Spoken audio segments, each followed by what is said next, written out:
What's that? Boxing. See the boxing the weekend? Oh, I did. Yeah, I did. What is happening, everybody? Welcome back to Voice from the Corner. Mental health. I mean, life on Monday. Glad to be joined by Ronan Mcmanus, the brother of Elvis Costello. Sorry, mate. Elvis Costello. And he's going to take all your comments now. We'll wait till a few people come on. But anyways, you see the boxing on Monday? See the boxing on the weekend? I did see the boxing on the weekend. We're all sort of settled in, ready for it.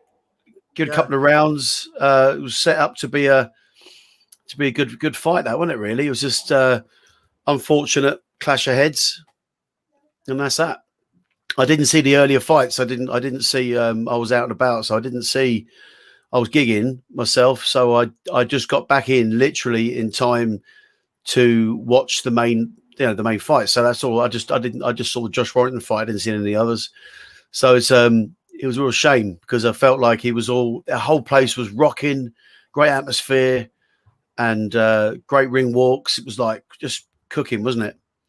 And what was your thoughts on it? How did you feel it was shaping up? Do you know what? I didn't see the rest of the show. Did you watch the rest of the show or not? No.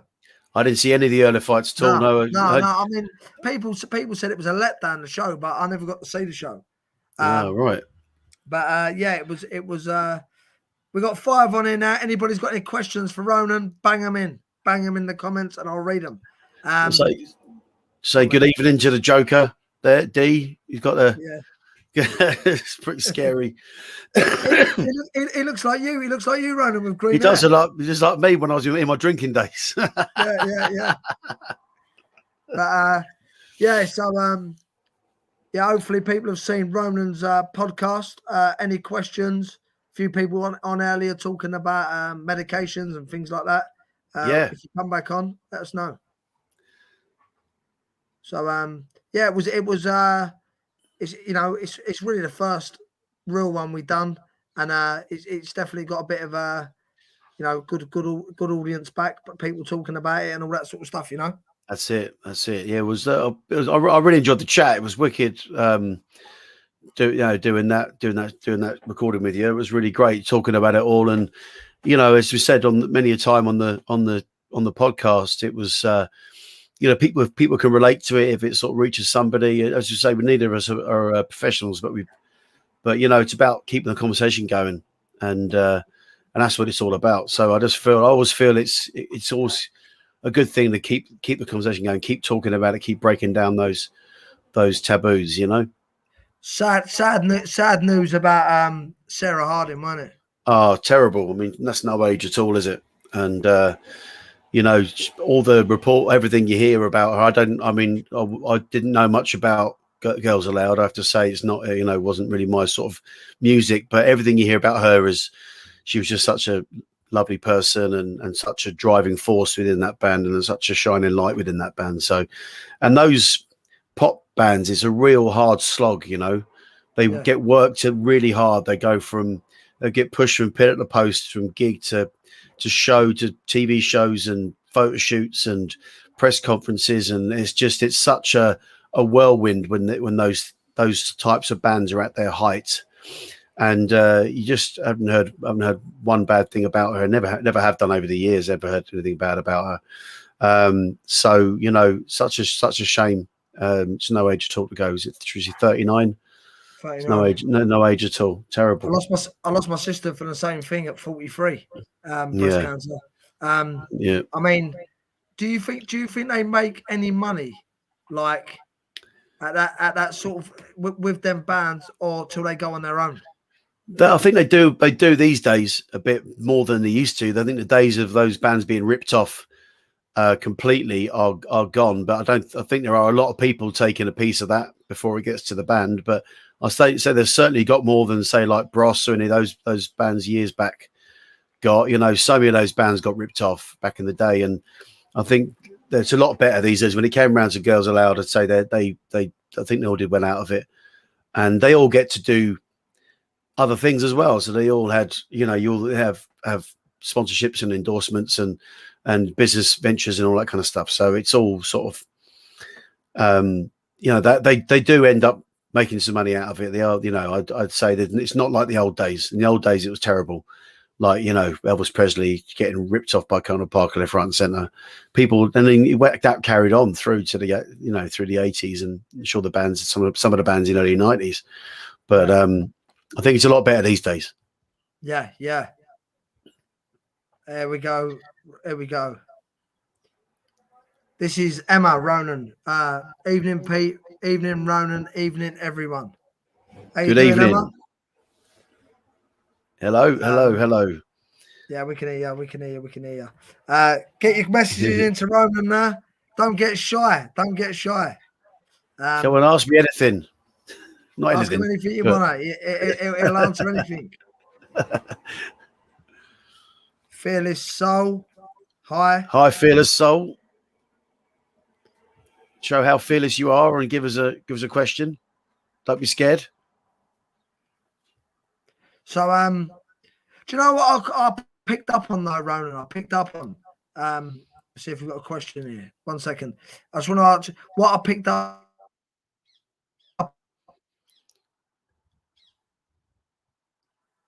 on.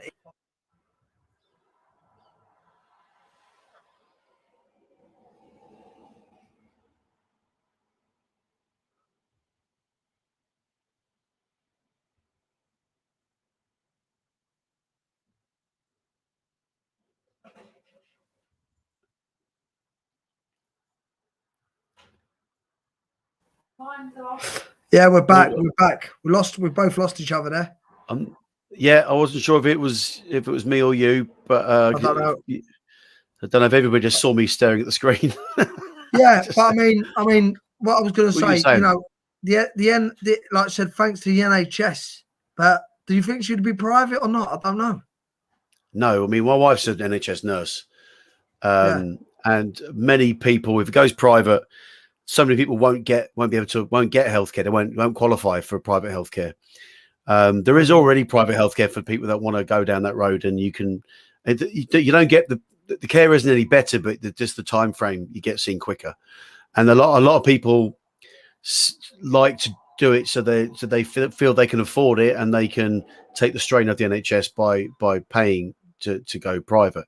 Yeah. But I mean, there'll be so many people left behind. And look, if you talk to anybody in America, if you look, you know, they have a completely privatized healthcare system, and people they're afraid to get ambulances because it costs so much money. If you look at what private healthcare costs in America, what it costs to get an ambulance, it's thousands of dollars to get an ambulance. Yeah. And one of the major contributors to poverty in the US is healthcare bills. And it's honestly, every American I ever speak to, when we talk about this subject, they say, do not give up on your NHS because you will regret it if you do.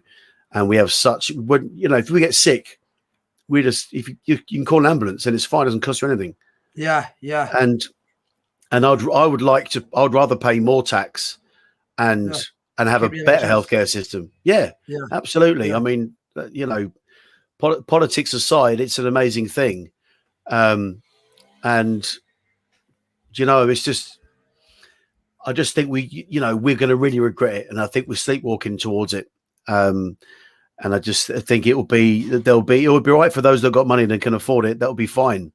But there'll be some people that won't qualify for it, and don't be fooled into thinking that it's an easy thing and everyone can afford it, because they really won't. There'll be people left behind. There'll be people dying because they can't afford to get seen, and we can't have that. That's not the way of a civilized country. Right, we've got some questions here, Ronan. Let's go. Hi, Ronan. Lovely. Hi, Ronan. I'm Spiritual Growth. Hi, Ronan. Much enjoyed your podcast on here. Was AA 12 steps useful to you? Well, strangely enough, I've been talking about this with a friend of mine recently. I never did the 12 steps, and I feel like I want to go back and do them, because what I did, I went to AA for the first few weeks, maybe the first couple of months of being sober.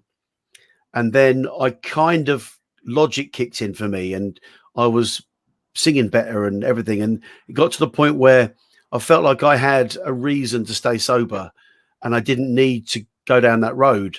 But what I feel like now, looking back on it, a friend of mine's going through it right now, and I'm quite jealous of him, because he's I feel like I'm maybe missing out on a lot of looking at myself and analysing myself and why I drank and all the reasons behind it. And I feel like maybe I cheated myself out of some self-discovery and really get to know myself better. And the way that he talks about the 12 steps, it's tough. It's not an easy thing to do. And it's a tough old road, and you have to face a lot of things about yourself and about your past and about the way that you are, and a lot of truths that are hard to swallow. But ultimately, you're a better person for it. And I've actually been thinking about going back to do the 12 steps, just because I feel like maybe I just feel like right now I don't feel like I'm going to drink. I don't feel any remotely like I'm going to have a drink. You know, some people feel that every single day, that craving. I don't have that. I'm lucky that I don't have that feeling. But I don't know, you know, if something stressful happens, whether I'll crack. You know, if there's a you know, a bereavement close to me or something, I really don't know that I have all the tools to deal with that without drinking. And that scares me a bit. And I think, well, maybe if I did the 12 steps, then maybe I'd have more tools at my disposal. That's kind of, so I've actually been thinking about going back. It's been a very recent thing I've been thinking about. So it's quite a poignant question. Or for all that I hear about it, it's an amazing journey, path of self-discovery that will just help give you all the tools you need to live your life better. Handsome Devil, has Elvis ever given you a guitar or something that could help your career? Plus, have you the same eyes as EC?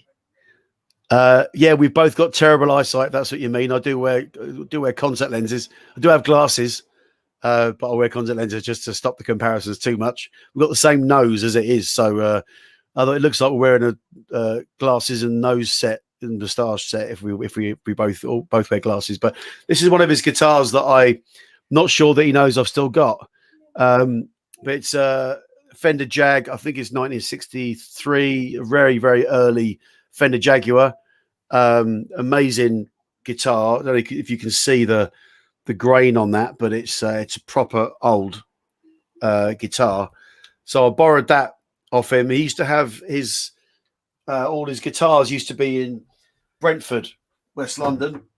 I grew up in Twickenham, so it was very close to me.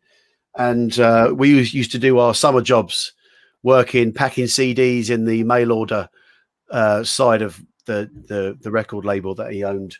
And there was a warehouse there. So we used to do our summer jobs there. And on site was a cage full of guitars. So I used to spend my lunch hours in there just picking up guitars and playing them. There was a Paul McCartney style bass that was apparently a present from Paul McCartney that I wasn't allowed to touch, but that was on the wall. But I borrowed a few guitars off him just because I couldn't afford my own electric guitars back then. So he let me have that one, a couple of about 2 or 3 others, which I still have knocking around. We still use them now and again. I think he's forgotten I've got them. He moved all his guitars over to America. I think he's forgotten I've got these. So hopefully he doesn't watch this. But it's a lovely old guitar. It's a little bit battered.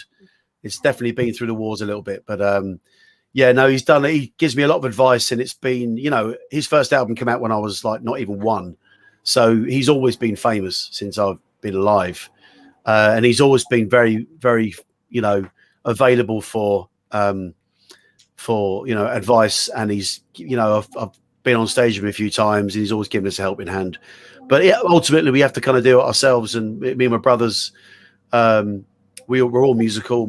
You know, I realize I have to do it of my own merits, and I can't wait for handouts all the time. So yeah, but he's very generous. I'll just mirror that before Ronan carries on. I mean, Roy Jones gave me a pair of gloves years ago, but it didn't mean I was going to fight like Roy Jones. When he gave me the gloves, I thought more like more like Tom Jones. Irrelevant of his. That's not unusual. Yeah. Packstar 1. Hi, Pete and Ronan. Need some advice on getting back into the exercise and just feeling a little bit better. Well, what I did summer of last year during the lockdown, I just started walking, and that's a really good first step. I got out like early morning, beautiful, got up about 6 o'clock, just went out for a 45-minute walk and did it every morning I could. And it just honestly, it was the early morning was beautiful, or late at night, whatever. There was nothing going on at that time. There was no gigs. There was nothing. So sometimes I was going out twice a day, and I don't even have a dog. I mean, I felt like I should get a dog just so I don't look like a complete nutcase. But I was going out and I was really enjoying it, sticking headphones on, audiobooks, podcasts, just getting out and get some air in my lungs. And there was a friend of mine, once we were allowed to go outside with friends, once that was allowed, I went walking with a mate of mine, and just having to catch up. And it was, because we were going through a lot at that time. The lockdown was tough. So it was just having a chat as well. But that was getting back into exercise and feeling better as a simple thing, and just start eating a bit better. And I lost a rake of weight, lost about 2 stone, just from walking. And it wasn't, then I started boxing again now. I did it a few years back as I did a white collar fight, and inspired by the one and only Pete McDonough, going to see his fights, Cinderella Man. And so I did a white collar and loved it. So I keep it going as fitness. And what I love about boxing training is you don't realize how hard you're working, because it's enjoyable, and you come out dripping with sweat, and you've worked your absolute socks off, and you don't realize you have. And so those would be my 2 bits of advice. That's the things that I do to keep myself, that keeps my mind healthy as well. It's great hitting stuff, and it's not people. As long as you're hitting pads and bags, it's really good. Spiritual growth. Do you think past drinking was self-medication, for your depression and anxiety? 100%. 100%. That's what I was doing. Escaping from my reality, which was that I didn't like myself, if I'm honest. And I've done a lot of, done some hypnotherapy, and I've done there's past traumas that you don't realize you've gone through. I did a bit of I talked about it during the podcast, but this hypnosis where I went back and sort of you're in a mental, hypnotic state, and you go back. I went back and visited past versions of myself. I thought about past versions of myself, and there was things that I discovered about that happened to me, not terrible things, just things that had affected me. And I was, I was crying during the hypnosis, because I realized how much that affected me when I was younger. I was only like 7 years old and left in an operation on my ears. And that time, and it's just scary being a 7-year-old kid in a hospital, in a dark hospital ward on your own. So that had actually really affected me. And I was deaf when I was younger, and communication was an issue, and I didn't get to join in with a lot of things my brothers were doing when we were very small. Couldn't go swimming. I couldn't do a lot of things. I had to eat a different diet. And it was, so I had a lot of these kind of weird childhood baggage stuff going on. And then I just didn't really like myself. I felt like, and then it's a spiral, because then the more you're drinking, the more depressed you get. And then you sort of start enjoying that, and then you start to give up. So you drink more because you don't give a shit anymore. Then it's just a vicious circle. Then you're going round and round and down and down and down. And so I got into a spiral of self-destruction, certainly. And drinking and drugs to a certain degree, only a bit of cocaine and nothing terrible. But still, it's all escapism, and just looking for that a bit of oblivion, really, so you don't have to think about how much of a dickhead you think you are. When you're not, you just start thinking bad about yourself. So definitely, I mean, the amount that my life's improved since I stopped drinking is just immeasurable, and the knock-on effect to everybody around me and everything around me, and all the stuff that I'm doing now, I would not be doing if I was still drinking. I can tell you that much. There we go. Emma, hi Ronan. Do you find that music and writing songs helps you when you feel low? Absolutely. It's always been my outlet since I was a kid. I've always anything that's ever happened to me all comes out in songs. It's therapy for me. It's really cathartic. I can get everything down. Listening to music is such a. I love at night. I bought like an iMask thing that has speakers in it, so I could put it on at night, and I just listen to chilled out music, and it's just there's a great band. Some great bands. I listen to. The Paper Kites is one that I listen to. The great sort of folky American band, beautiful harmonies, and honestly, it's just I listen to like music is just. I use that for escapism now, getting involved. And there's a guy called Jeffrey Martin who plays acoustic guitar and sings, American guy again. And then if I'm feeling on the way to a gig and I'm feeling a bit down, I stick a bit of Pearl Jam on, old school Pearl Jam, and that revs me up for the gig. So I wind down and rev up. It's music now. That used to be, you have a few pints and you feel like you conquer the world or whatever. And now it's music is. It helps me with my mood in all different ways, and it's just such an amazing thing.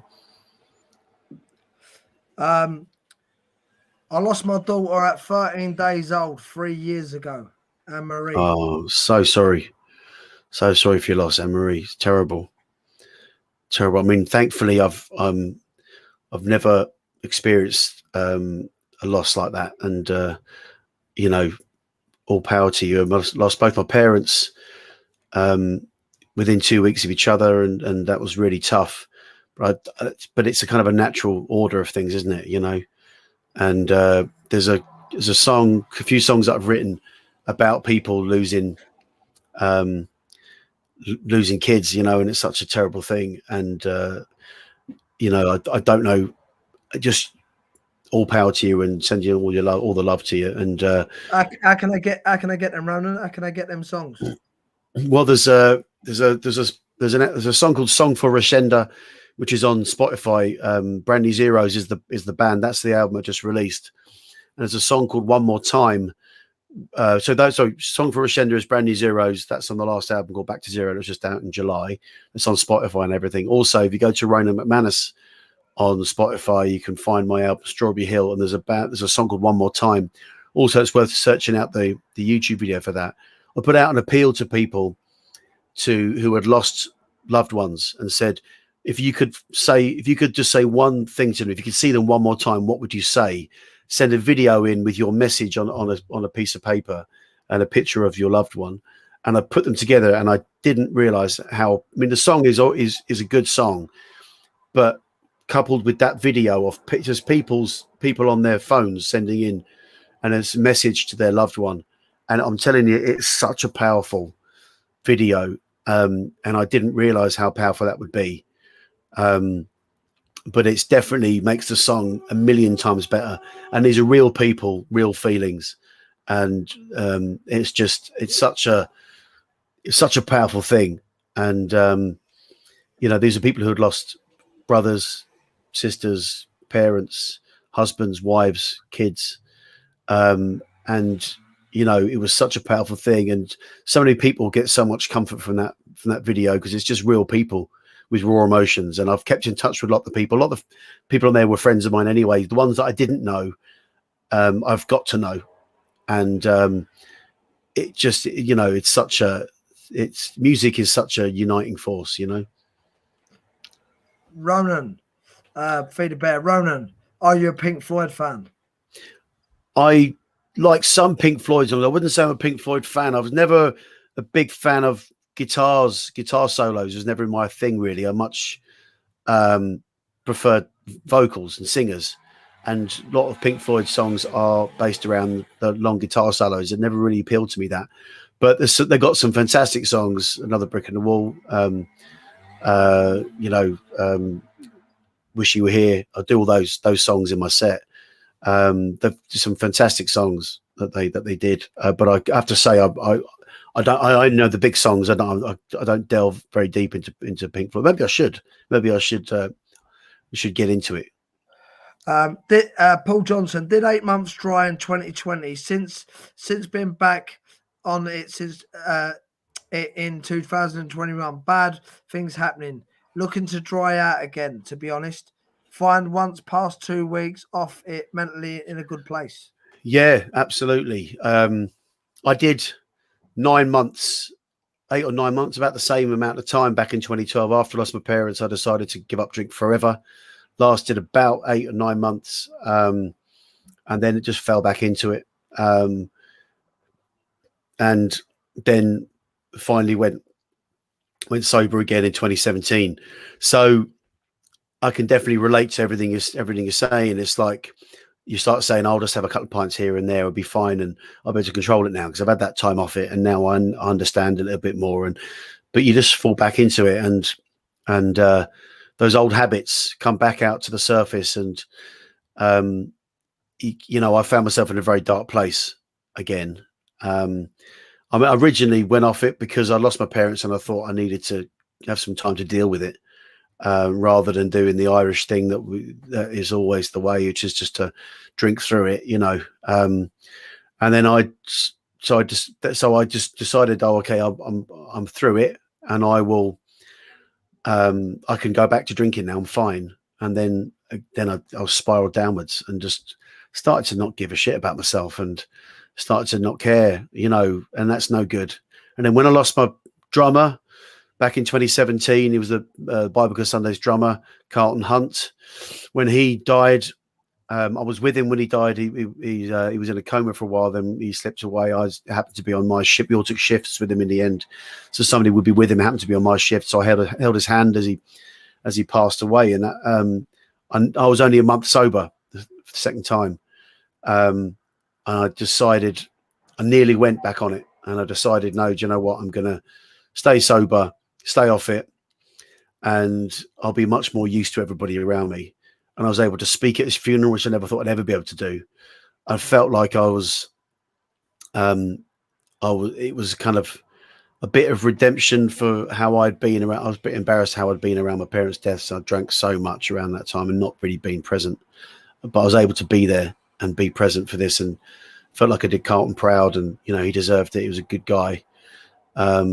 And so, but I felt like I could have easily slipped back into it. And these are the tests, but I was much better for it, for staying sober. We've got Anne-Marie back on. The girl lost a 13-day-old baby. Thank you, Ronan. I'll try to do something for charity at least twice a year. Marathons and half marathons. Give me something to focus on. Yeah, absolutely. And that's a thing, turning such a terrible tragedy into something positive, in your child's name has got to be the way forward. Then you feel like they're living on in your deeds. And that's definitely something, like, as I mentioned, the song for Rashenda, it's a friend of ours. She lost her son. He was 21, I think. And we've done this. I wrote the song just for her. It just didn't mean to end up on the album. It was only just a gift to her, and it got such a good reaction that we ended up putting it on the album. And I want her to be involved in a video that's going to be a tribute to Bradley. And I think these sorts of acts, it keeps the person alive in our minds and in our hearts, and it gives them a life going forward, gives them an area to possess and to be there. So it's fantastic doing the things with charity, and hopefully you can help people out that are in a similar position. And that's all part of it, and it's all power to you. Fantastic. We've got do you take any prescribed meds for your anxiety and depression? I do. I've been on citalopram for a number of years now. I tried to come off it this time. What was it now? Start of the year? Was it this year or last year? I can't remember now. I tried to come off it, and it was just maybe the wrong time. I've definitely got it in my mind to come off it, but it's hard because you feel side effects coming off it, and it's tough. You've got to get through that time, and I don't think I was in a good place enough to do that. Like when I last time I tried, but it's certainly something that I'd like to do. For now, they're working for me, so keeping me moving forward, keeping me energetic, and keeping me in a good place. So I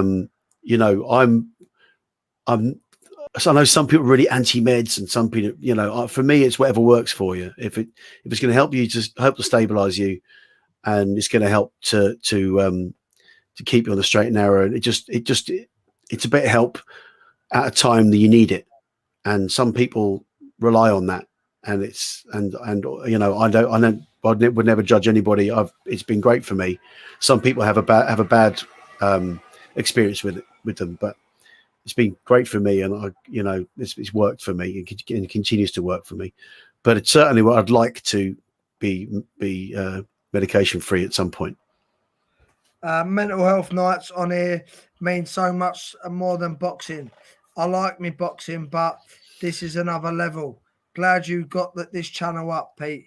All the people on here are sound, good people to respect too, everyone.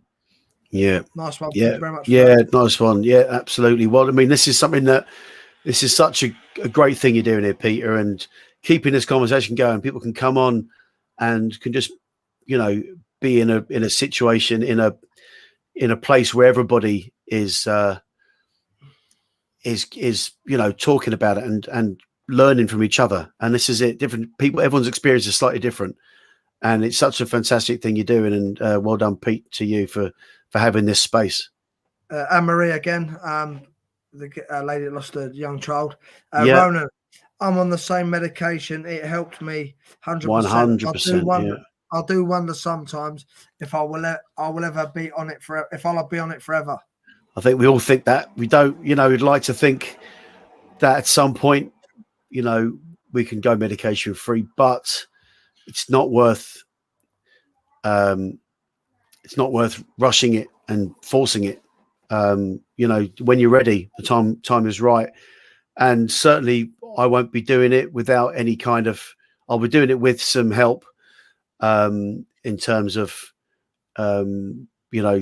the hypnotherapy I was doing or just some talking therapies, whatever. I'll certainly be doing it alongside that to try to keep some of the positivity coming in. That maybe the mood stabilizers are doing that for me at the moment. So keeping on top of it, and there's certainly something I'll be looking to do. But for now, whatever works, you got to get through day to day, and you're dealing with a terrible situation there, and there's no issue with it at all. If it's working for you, if it ain't broke, don't try and fix it. I mean, Matty Howard just says pills, tablets, drugs you take, whatever makes you feel better. Yeah, as long as those things aren't destructive to your life, people around you. But obviously, if they're prescribed pills and tablets and stuff that are for mental health things, obviously I'm not going to advocate recreational drugs to do the same thing. That's definitely detrimental. But it's all right for the night. Yeah. It's all right for the night. Well, that's the thing. It's never for the night, is it? No, but yeah.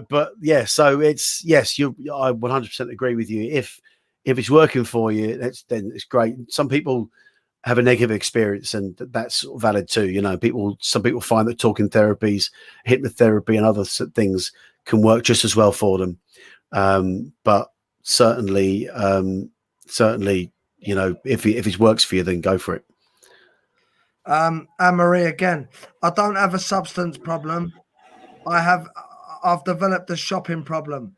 I bought my toddler 5 Montclair coats, 3K of trainers. It was definitely my release. Yeah, well, if shopping is, I was going to say shopping is a healthy habit, but it depends. Really depends. I'm glad I'm not your husband, Anne-Marie. Well, this is it. It's £3,000 worth of trainers, as you're talking about. 3K of trainers. Yeah, 3K of trainers. Yeah. Oh my God, that is. Unless they're just like 2 pairs of really good trainers. Yeah. I just wanted a quick, happy feeling, and shopping gave me that. Listen, it's a lot healthier than heroin, so it's great if you. That's the same. It's the same thing. I'd love my boxing. Love some people like music. I do love music as well, but for as far as it gives me an instant happy feeling, going training in the morning gives me an instant happy feeling. If any activity that gives you that, and if it's keeping the demons at bay, then just that's fine. It's all good. I would drink most nights. Did it for years, then stopped for a year because it made me feel depressed. I did have a drink in February, but now I'm on top of it. Well, alcohol is a depressant. That's what it is. So it's very easy to get into a downward spiral. Very easy indeed. So yeah, it's if you can keep it. Look, I always say I'm not anti-drinking. I'm anti-me drinking because I haven't got a good relationship with it. And as long as you can do it, and everything in moderation is fine. I wholeheartedly, would encourage anybody if it's a positive in your life, if you're having a good time and it's not a negative, then don't worry about it. Keep going. If it's something you can do and enjoy it, great. For me, it wasn't like that in the end. It was when I was younger. It was fine, or I thought it was fine. It didn't seem to be an issue. But as my later years of drinking, it was starting to become a negative, and that's when I had to put the full stop on it. Did you find marijuana unhelpful and problematic, different to alcohol? I've never been able to smoke marijuana. There's something about my lungs. I can't take the smoke. But I tried to take up smoking once, cigarettes, and failed. So I'm like, I've just never been able to take the smoke in my lung. I've always been that person at the party where the joint gets passed around that would just take a thing and just cough and cough. And I just couldn't take it. So I never got into smoking. It's not something that I ever got into smoking. Just a funny thing. I'd take class A's, but wouldn't take class C's. So people would laugh at me, but I'd be much quicker to take a line of coke or have a pill than I would to smoke marijuana. I'll be passing it along. So no, not for me. But Anne-Marie, he's an understandable man. He's an understanding man.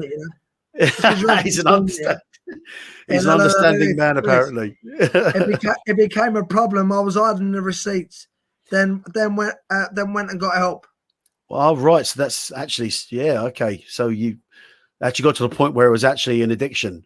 I didn't realize it was that serious. Sorry. I'm sorry if we made light of it, but it actually became that's the thing. A friend of mine's a gambling addict, and there's so many things that are like that you can easily get on the wrong side of.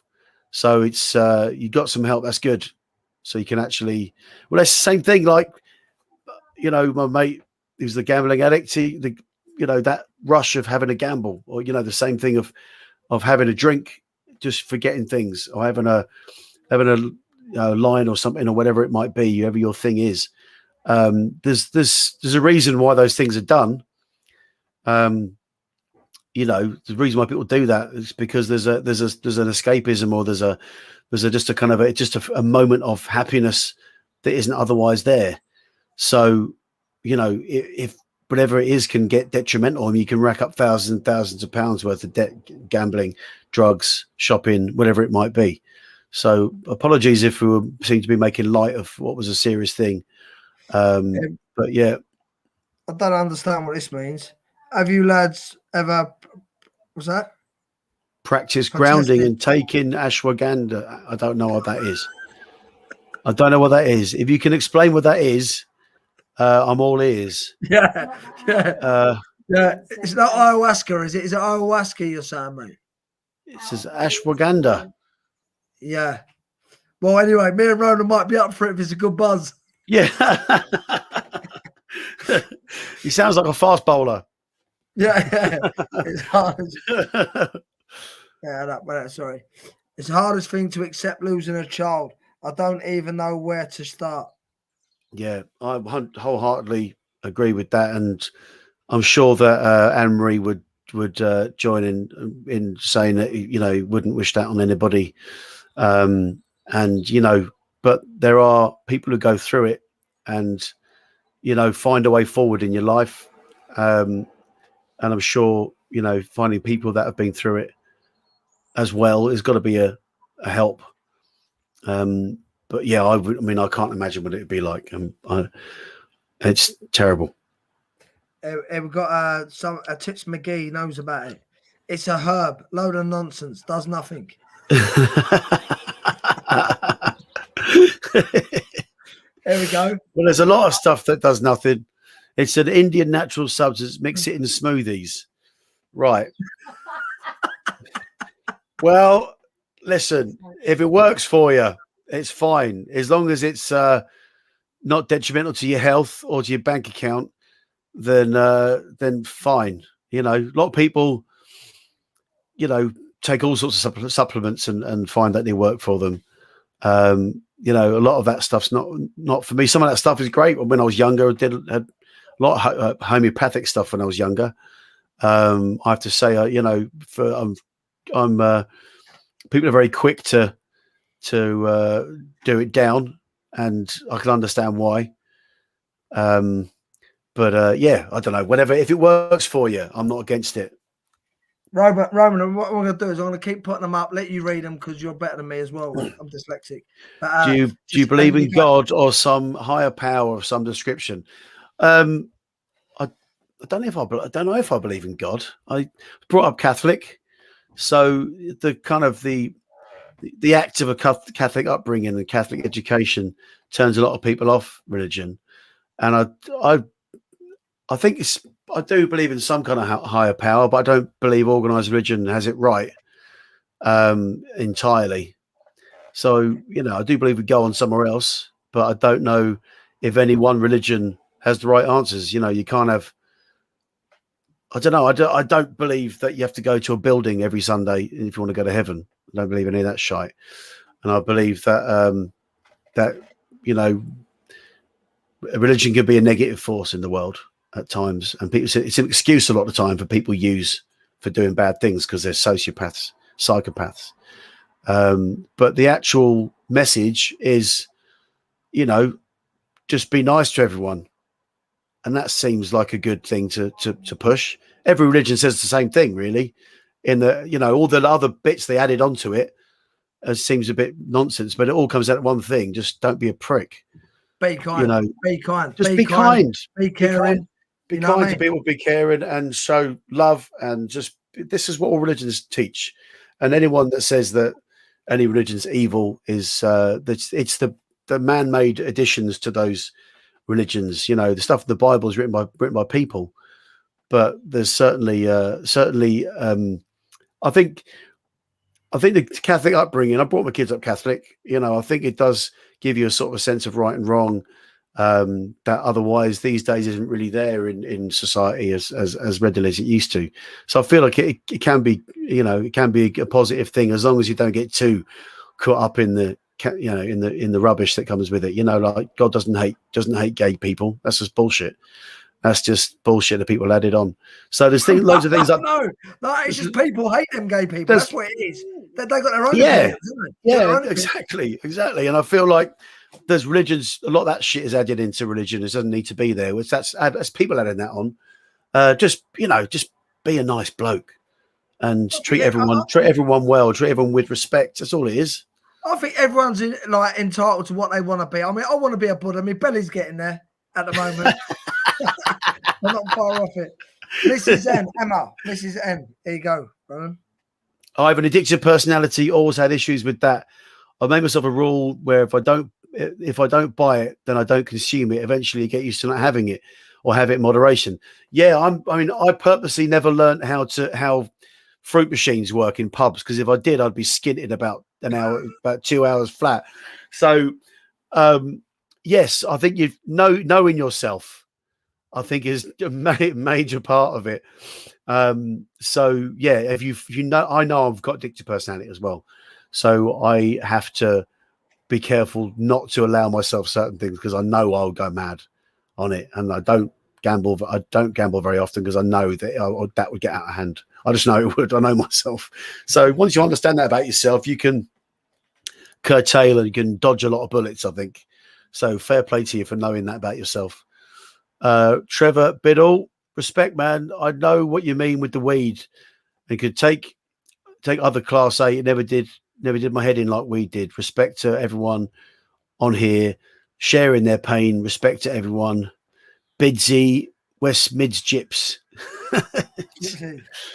So yes.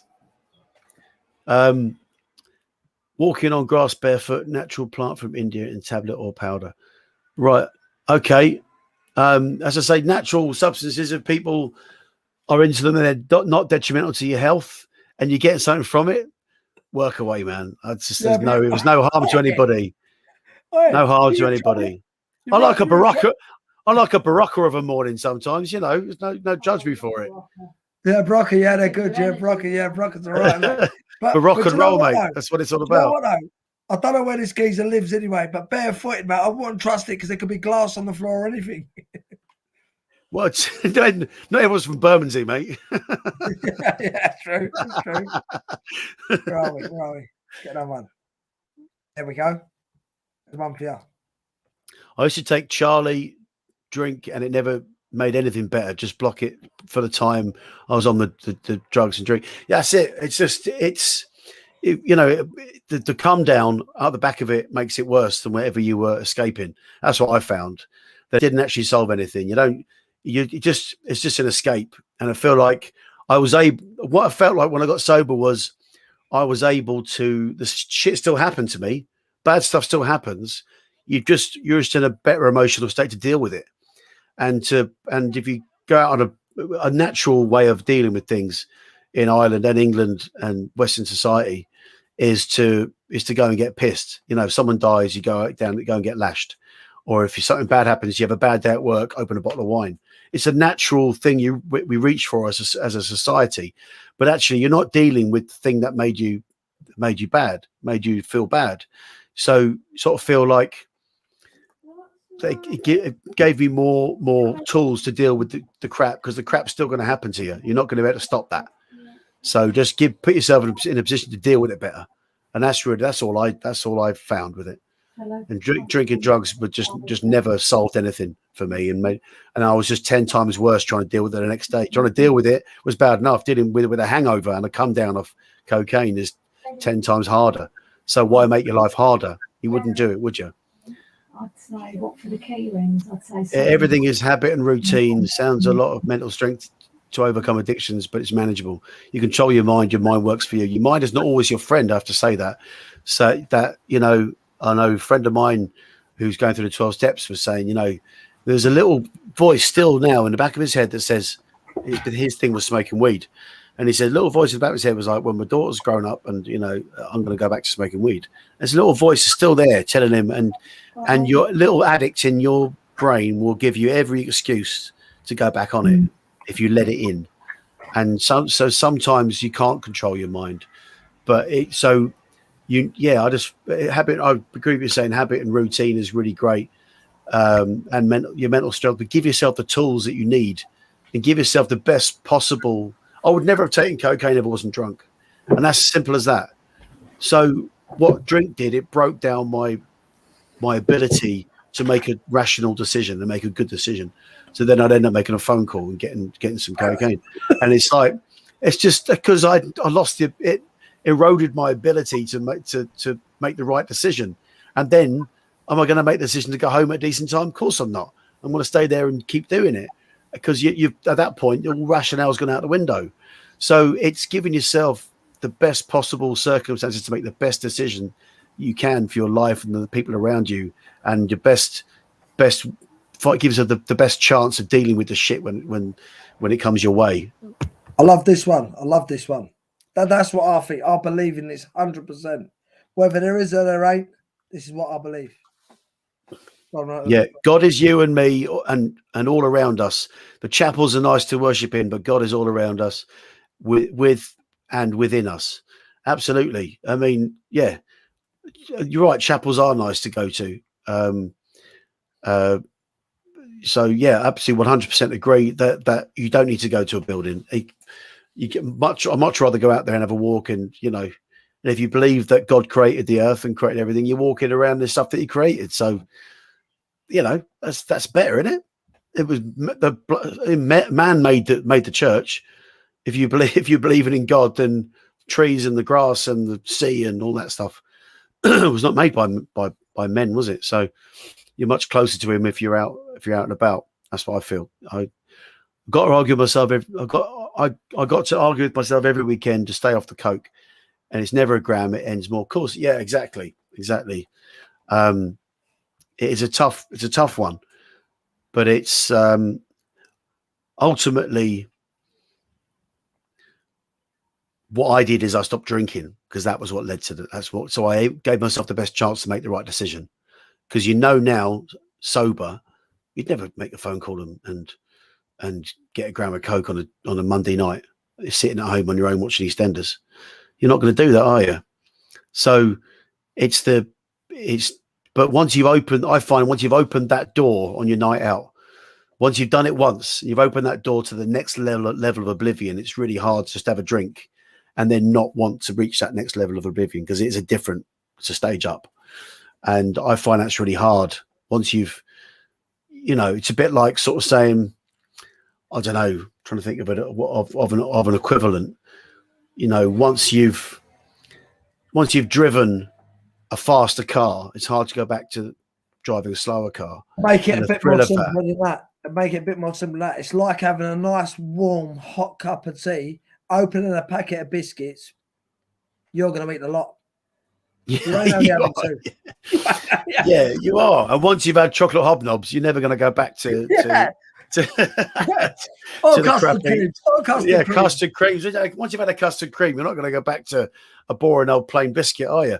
This is what I feel like it is with this.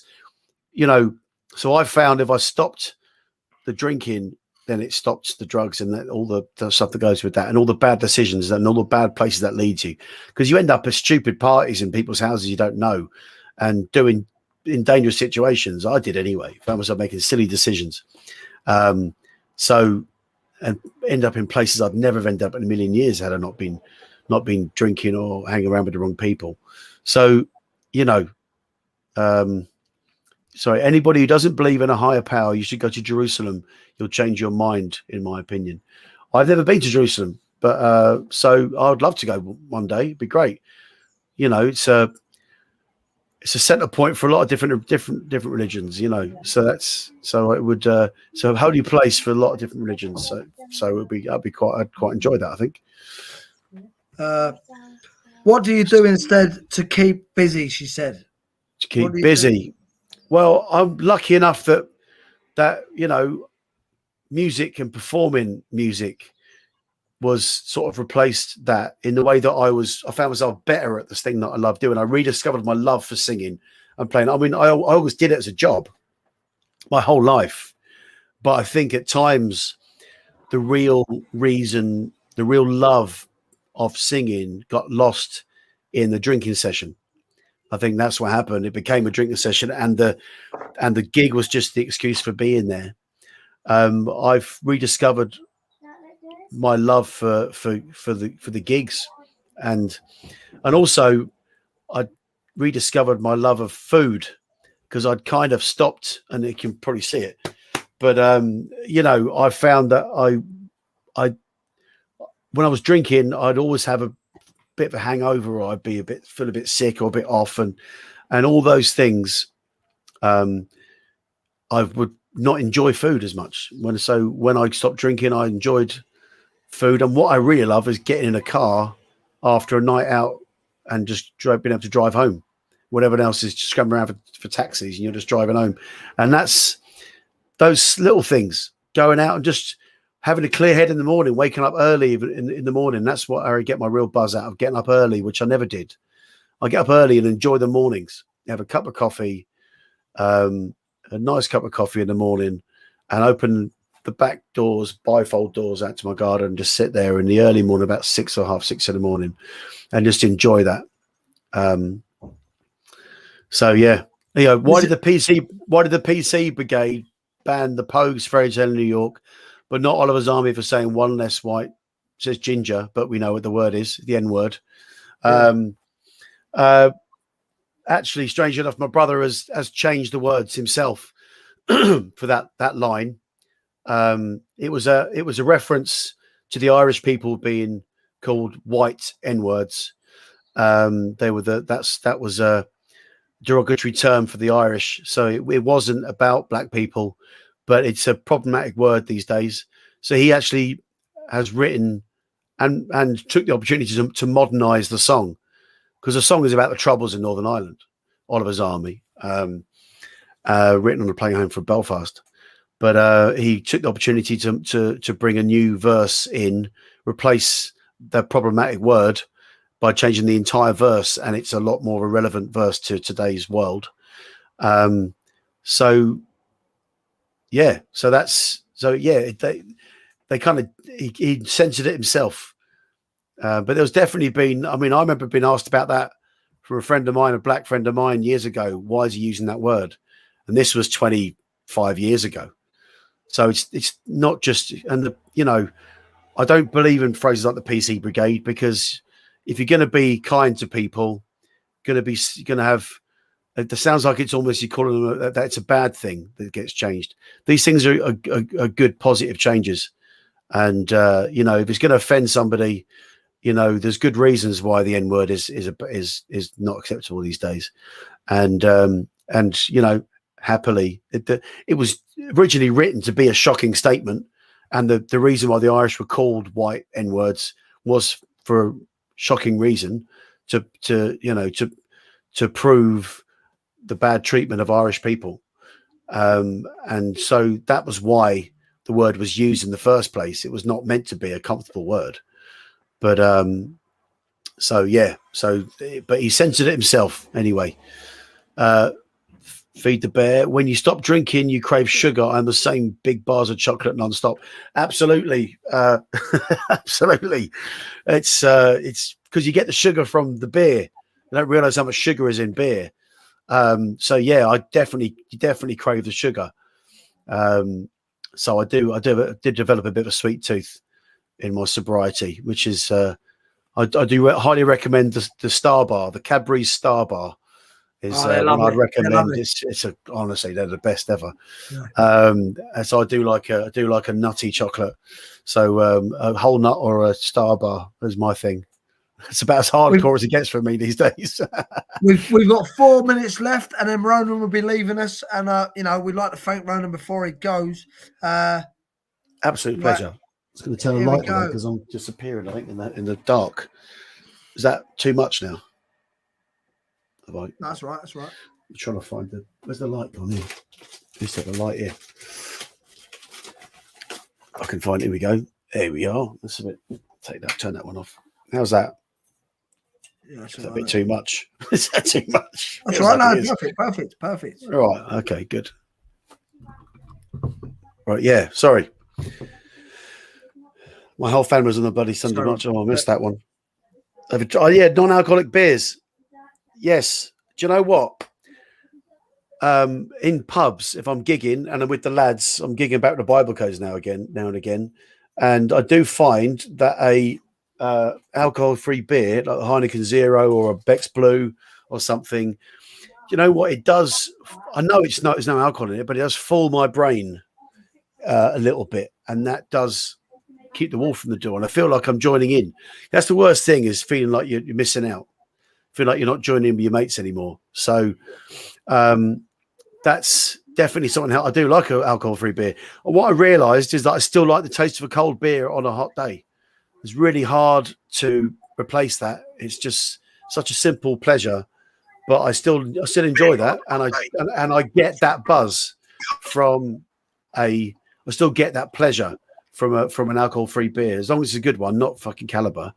But if you have like Heineken Zero or Beck's Blue, or there's loads of them now that are really good, and I do love an alcohol-free beer. I have to say, it helps me if I take a notion is the exact phrase that is perfect for it. It is, yeah. I do. It does help me in a social situation. So yeah, absolutely, 100%. Ronan? Do I know Rab McCullough? I probably do. He must know you. He must do. Rab McCullough. Here's one. Yeah, it's a new one. This is a new one. What's that? They're doing the Guinness now, don't they? No, Guinness. They did it, and then they recorded it all. They took it out of the shops. A mate of mine who went sober about 9 months ago, or something like that, a year ago maybe. he's we also used to talk about Guinness, and he's been sending me the pictures. It's back out. It's back out. Guinness Zero is back. I've not tried it yet. I was a Guinness drinker when I was drinking. That was my main drink. So I'm very excited about Guinness Zero. Absolutely excited about it, because that's one thing I do miss. I did, because you can have an alcohol-free lager, but without an alcohol-free Guinness, I miss the taste of the Guinness. But yeah. Take a couple more now, and then Ronan's Fabulous guest is Ronan. Thank you very much. Great stuff, spreading the message of mental health and recovery from addiction. So there was a phrase that I heard somebody say, which is recovery is real. And I love that phrase, because when you're in the middle of mental health issues or addiction issues, you feel like you're never going to get back to a good place. But it is real. It is possible. And people are doing it every single day, and you could be one of them. And, always say to seek help, but most of all, seek a kind ear, a friendly ear. There's someone that will listen, and if you're not ready for professional help, just talk to a friend, because nothing, you're never alone. There's always somebody who's going through a similar thing, or has been through a similar thing that you're going through. So I would, recovery is real.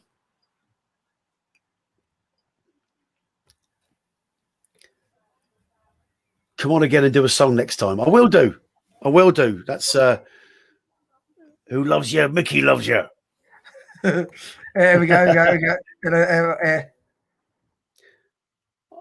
I can't break my own heart and try Guinness Zero. This is what I had a real thing about alcohol-free beers when I was still drinking. But honestly, it's saved my sobriety on more than one occasion, I have to say. People think you're not going to like it, but honestly, just go for it and just don't worry about it. I just think the same thing about, caffeine, decaffeinated coffee. What's the point? But if you realize I still like the taste of beer. I just don't want to get pissed anymore. I like being married too much. I like singing too much. I like all the things that I can do now that I'm sober too much. But yeah, guys and girls, thank you. Been real, and I was on death's door. I am here so anyone can get better. Just takes time. Thank you, Ronan. Thank you, Mr. Matty Howard. Yes, exactly. I mean, I was sat on my sofa a couple of years back, and feeling like there was no way out, and I was going to have to end it. But I'm here, and I'm living my best life at the moment. I'm happiest that I've ever been in my life. And I'm doing all the things. I'm doing things now that I never thought I would do. And it's fantastic. And I would, no matter how low you get, the recovery is real. There's always someone that will give you a helping hand up, and as I said before, if anybody wants to come and talk to me on Facebook, I'm not professional, but I've been through a few things. And I can certainly give you the benefit of my experience. If that will help you, then great. But everyone goes through it in a slightly different way. But some things hopefully will resonate and will help some people. And I'm happy to help anybody. Ronan, it was an absolute pleasure. Hopefully get you back on very soon again. We'll get you on talking about boxing anyway. But yeah, so from me and all the guests on the show tonight, and what I want to do as well is when I do come off this live, if people want to still, because the great thing about this channel, Ronan, although you're answering questions, a lot of people are talking to each other and they're helping each other out. Do you know what I mean? So yeah, absolutely. Certain questions I'm not reading out. They're just answering them between each other. So there's no point in me reading the question out, and they've already dealt with. That's the conversation that needs to happen. This is a space where people can come on and share their feelings and their experiences, and that is where we don't need messages from the government. We don't need massive big ad campaigns. It's this grassroots level where people talking to other people. That's where the good work is done, and that's why this channel you've got here is so important, Peter. And that's why it's providing that space where people can chat to other people. We'll leave this one, Emma, at the last one. Let Ronan read this. And what I will say, Ronan, when you've read this and whatever you want to come back to it, could you say, like, you know, your Facebooks or whatever, or your Yeah. music, whatever? Listen, I'm not giving you a plug for your music because, you know, you're singing like some pop song. I'm not giving you a plug for the people because the music means something to people. So give you a plug about your Facebooks and everything, and obviously read this last message, and you're done, mate. Just says, thanks for coming on, Ronan. You come across as a kind and decent fellow, and I appreciate what you said a lot this evening. Take care. No, well, thanks. You know, thanks so much for the kind words.